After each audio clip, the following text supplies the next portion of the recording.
आलिया के सारे फ्रेंड्स छूट गए थे, माँ बाप छूट गए थे, सारे रिश्तेदार छूट गए थे, सिर्फ इसलिए क्योंकि उन्होंने इस्लाम को कबूल किया। माँ का रिश्ता एक ऐसा होता है कि अगर वो रिश्ता ना रहे तो इंसान काफ़ी दुख और तकलीफ में आ जाता है। गैर मुसलमान हमें ही देख के इस्लाम का अंदाज़ा लगाते हैं। बस यही एक बात आलिया को खटक गई। इंसान चाहे कितना भी भटक जाए, वो लौट के अल्लाह के पास ही आता है।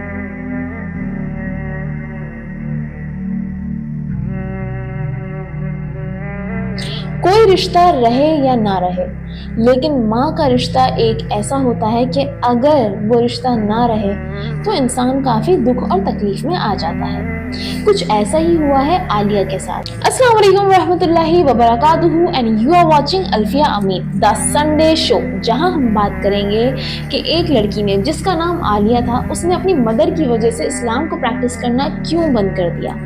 कहानी बहुत ही ज़्यादा इंटरेस्टिंग होने वाली है क्योंकि इस कहानी में कई सारे कैरेक्टर हैं, बहुत सारे किरदार हैं। और ये इंटरेस्टिंग इसलिए है क्योंकि आलिया की जो मदर थी वो नॉन मुस्लिम थी, क्रिश्चियन थी, और आलिया के जो फादर थे वो मुस्लिम थे। लेकिन जब इन दोनों ने शादी करी तो उनके फादर भी मुसलमान नहीं रहे, उन्होंने इस्लाम को छोड़ दिया। आलिया सिर्फ एक 8 साल की बच्ची थी और 8 साल के बच्चे के दिमाग में काफ़ी ज़्यादा सवाल थे और उन सवालों का जवाब उसे नहीं मिल पा रहा था। चलिए जानते हैं वो क्या सवाल थे जिस वजह से आलिया काफ़ी ज़्यादा कंफ्यूज रहती थी। जैसे कि मैंने आपको बताया कि आलिया के पेरेंट्स क्रिश्चियन थे, तो जाहिर है वो चर्च जाया करती थी। तो सवाल उसके मन में ये था कि जीसस सन ऑफ गॉड है, यानी खुदा का बेटा है। फिर एक तरफ कहा जाता है कि जीसस लॉर्ड है, फिर एक तरफ ये भी देखा जाता है कि वो बिल्कुल इंसानों की तरह दिखते हैं। तो जब ये सारी बातें इतनी कंफ्यूजिंग हैं तो हम इन्हें पूछते क्यों हैं? आलिया का ये था सवाल। एक 8 साल की बच्ची को ये बात समझ ही नहीं आ रही थी कि एक ऐसा शख्स जो कि इंसानों की तरह दिखता है, उसको गॉड कहा जाता है, सन ऑफ गॉड भी कहा जाता है, तो हम उसे क्यों पूछते हैं, हम उसको क्यों मानते हैं? तो ये सवाल उसने करा क्रिश्चियनिटी के बड़े ओहदे पे बैठे लोगों से, लेकिन वहां से भी उसे कोई जवाब नहीं मिला, उसे कोई लॉजिकल रीजन नहीं मिला सिवाय इसके कि सिर्फ फेथ रखो। बस यही एक बात आलिया को खटक गई और आलिया ने सोचा कि बगैर किसी रीजन के, बगैर किसी जवाब के कैसे किसी चीज पे भरोसा किया जा सकता है। अच्छा, यहाँ पे सबसे अच्छी बात आलिया के लिए ये थी कि आलिया एक ऐसी सोसाइटी में रहती थी जहाँ पे ज्यादा तादाद मुसलमानों की थी। उसके जस्ट घर के सामने मस्जिद हुआ करती थी। अक्सर वो देखा करती थी कि 5 वक्त नमाज होती है, अजान होती है, लोग आते हैं और सजदे करते हैं वहाँ पे। तो उसको काफ़ी अच्छा लगता था, एक बहुत अच्छी फीलिंग आती थी उसको वो सारी चीज़ें देख के। आलिया के जो पेरेंट्स थे वो एक दूसरे से काफ़ी ज़्यादा लड़ा करते थे और सिर्फ 8 साल की थी आलिया जब वो ये सब देखा करती थी कि उसके पेरेंट्स बहुत ज़्यादा लड़ाई कर रहे हैं। तो आप समझ ही सकते होंगे कि एक 8 साल की बच्ची के जहन पे क्या असर पड़ता होगा जब वो देखती है कि उसके पेरेंट्स बहुत ज़्यादा लड़ रहे हैं।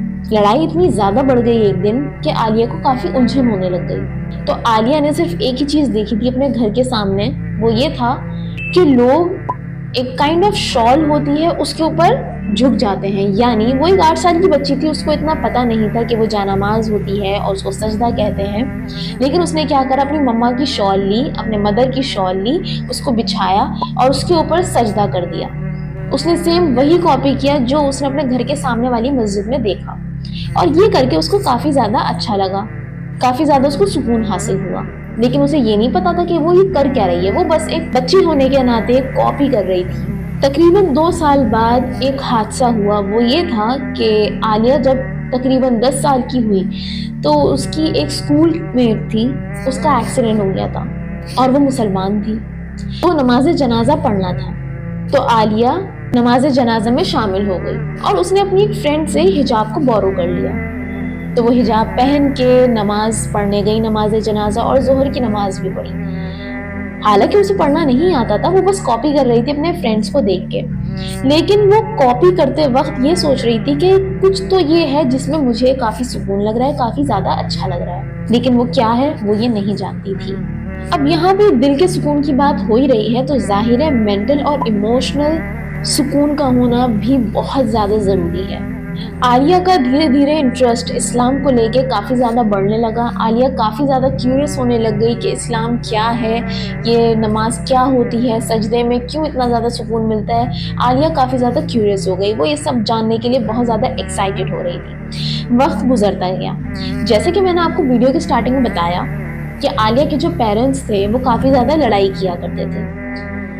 आलिया की एक न्यू फ्रेंड बनी स्कूल में, वो मुसलमान थी और उसके पेरेंट्स की भी काफ़ी ज़्यादा लड़ाई हुआ करती थी। लेकिन आलिया ने एक डिफरेंस नोटिस करा, वो ये था कि लड़ाई उसके खुद के पेरेंट्स की भी हो रही है, लड़ाई उसकी फ्रेंड के पेरेंट्स की भी हो रही है। लेकिन जो उसकी फ्रेंड थी वो काफ़ी ज़्यादा पीस में रहती थी, काफ़ी उसका फेथ स्ट्रॉन्ग था। वहीं दूसरी तरफ आलिया के पेरेंट्स भी लड़ा करते थे, लेकिन आलिया काफ़ी ज़्यादा कंफ्यूज और बहुत ज़्यादा डिस्टर्ब रहती थी। इस बात ने आलिया को और ज़्यादा क्यूरियस कर दिया ये जानने के लिए कि उसकी जो फ्रेंड है उसके पेरेंट्स इतना ज़्यादा लड़ रहे हैं लेकिन वो इतने ज़्यादा पीस में, इतने ज़्यादा सुकून में तब भी क्यों हैं। देखिए, आलिया ने अंदाज़ा लगाया कि इस्लाम में कुछ तो है जो इंसान को सुकून और पीस देता है। अपनी उस फ्रेंड को देख के आलिया ने कुरान को पढ़ना स्टार्ट कर दिया, कुरान पे रिसर्च करना स्टार्ट कर दिया और काफ़ी ज़्यादा आर्टिकल्स भी पढ़ना स्टार्ट कर दिया। यहाँ पे सबसे ज़्यादा खूबसूरत और नसीहत लेने वाली बात हम सबके लिए ये है कि जो गैर मुसलमान होते हैं वो कभी भी इस्लाम को नहीं पढ़ते हैं, वो हमेशा मुसलमान को पढ़ते हैं। गैर मुसलमान मुसलमानों के रवैये, बिहेवियर को देखकर ही इस्लाम पे अट्रैक्ट हो सकते हैं। तो कोशिश करिए कि ज़्यादा से ज़्यादा आप सब लोग और मैं माशरे के लिए एक बहुत अच्छी मिसाल कायम करें, ठीक उसी तरह जिस तरह नबी करीम सल्लल्लाहु अलैहि वसल्लम ने करी है। ठीक उसी तरह अट्रैक्ट होता है इंसान जिस तरह आलिया अट्रैक्ट हो गई अपनी एक मुस्लिम फ्रेंड को देख के। उसकी मुस्लिम फ्रेंड का इतना अच्छा पॉजिटिव इम्पैक्ट था जबकि उसके घर में काफ़ी ज़्यादा लड़ाइयाँ थी। आलिया ने इस्लाम पे रिसर्च तो करना स्टार्ट कर ही दिया, लेकिन शैतान भी अपना काम साथ साथ कर रहा था। शैतान ने आलिया के दिमाग में ये सवाल डाला कि हिजाब जो है काफ़ी बैकवर्ड है, हिजाब को पहनना गलत है और हिजाब पहनने से आपकी जो सक्सेस है वो रुक जाती है। और इसके साथ साथ आलिया ने ये भी देखा कि इस्लाम में सुकून भी बहुत ज़्यादा है। तो ये सब कुछ देखने के बाद आलिया इस नतीजे पर पहुंची कि इस्लाम एक सच्चाई है। लेकिन कहानी अभी बाकी है, क्योंकि अभी भी आलिया ने इस्लाम को कबूल नहीं किया है। आलिया ने इतनी रिसर्च करी कि आलिया को साइंटिफिक रीजंस मिलने लग गए कुरान में। आलिया को कुरान पढ़ने में काफ़ी ज़्यादा मज़ा और सुकून भी आने लग गया। आलिया को अपनी ज़िंदगी जीने का एक मकसद भी मिल गया था। लेकिन अभी भी आलिया ने शहादत नहीं ली थी। आलिया वॉक पे निकली और वॉक पे चलते हुए उन्होंने ये सोचा, रोड क्रॉस जब वो कर रही थी, कि अगर ये रोड क्रॉस करते हुए मेरा एक्सीडेंट हो गया और मैं मर गई तो फिर क्या होगा। इस बात ने आलिया को अंदर से हिला के रख दिया और आलिया ने शहादत ले ली। आलिया ने इस्लाम को कबूल कर लिया। लेकिन कहानी यहीं पे ख़त्म नहीं हुई। आलिया ने जब इस्लाम को कबूल करा, आलिया जब मुसलमान हुई, तो आलिया के पेरेंट्स ने उनको अपने साथ रखने से इनकार कर दिया। आलिया को घर से निकाल दिया गया और आलिया उस वक्त सिर्फ 17 साल की थी। आलिया के सारे फ्रेंड्स छूट गए थे, माँ बाप छूट गए थे, सारे रिश्तेदार छूट गए थे, सिर्फ इसलिए क्योंकि उन्होंने इस्लाम को कबूल किया। और एक 17 साल की लड़की दुनिया भर के धक्के खा के उसने जॉब को ज्वाइन किया ताकि वो अपना खर्चा पानी चला सके। लेकिन एक इतनी छोटी बच्ची कैसे और कब तक हालात से लड़ती। एक वक्त आया कि आलिया ने हार मान ली और अपनी मम्मी को कॉल करके कहा कि मुझे घर वापस ले जाइए। उसकी मदर आई, उसे घर ले गई और उसने इस्लाम को प्रैक्टिस करना बंद कर दिया।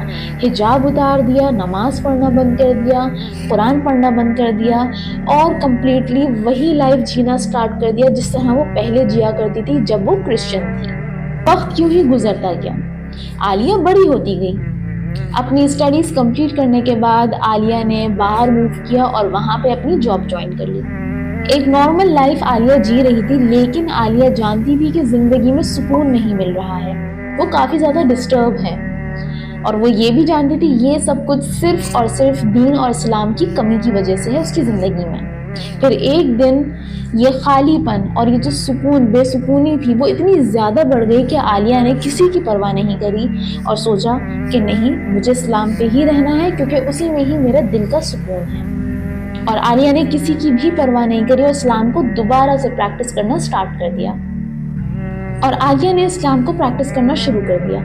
अब आप ये सोच रहे होंगे कि आलिया की मदर जो इतनी ज़्यादा रोक टोक करती थी, उनका क्या हुआ, उनका क्या कहना था इस बात पे। तो आलिया के रवैये को देखते हुए आलिया की मदर ने इस्लाम को जानने की कोशिश करी कि इस्लाम आखिर है क्या, इसमें क्या ऐसी चीज़ें हैं जो कि मेरी बेटी जानने के बाद वो इतनी ज़्यादा सुकून में है और मैं नहीं हूँ। तो आलिया की मदर ने इस्लाम के बारे में पढ़ना स्टार्ट कर दिया, रिसर्च करनी स्टार्ट कर दी, कुरान, आर्टिकल्स।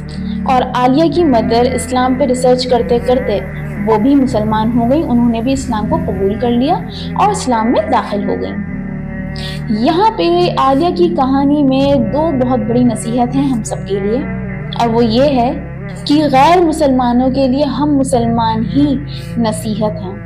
गैर मुसलमान हमें ही देख के इस्लाम का अंदाज़ा लगाते हैं और इस्लाम को पसंद करते हैं या फिर नफरत करते हैं। वो डिपेंड करता है कि हम इस्लाम को कैसे रिप्रेजेंट कर रहे हैं।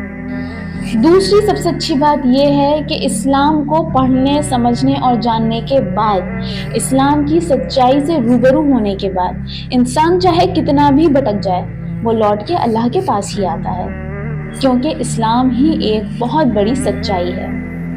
अब यहाँ इस्लाम की सच्चाई की बात हो ही रही है तो ये वीडियो तो आपको ज़रूर देखनी चाहिए। इस वीडियो में बताया गया है कि ऐसी क्या बात है इस्लाम में जो कि इस्लाम रिलीजन बहुत ही ज़्यादा तेज़ी से बढ़ रहा है। लेकिन क्यों?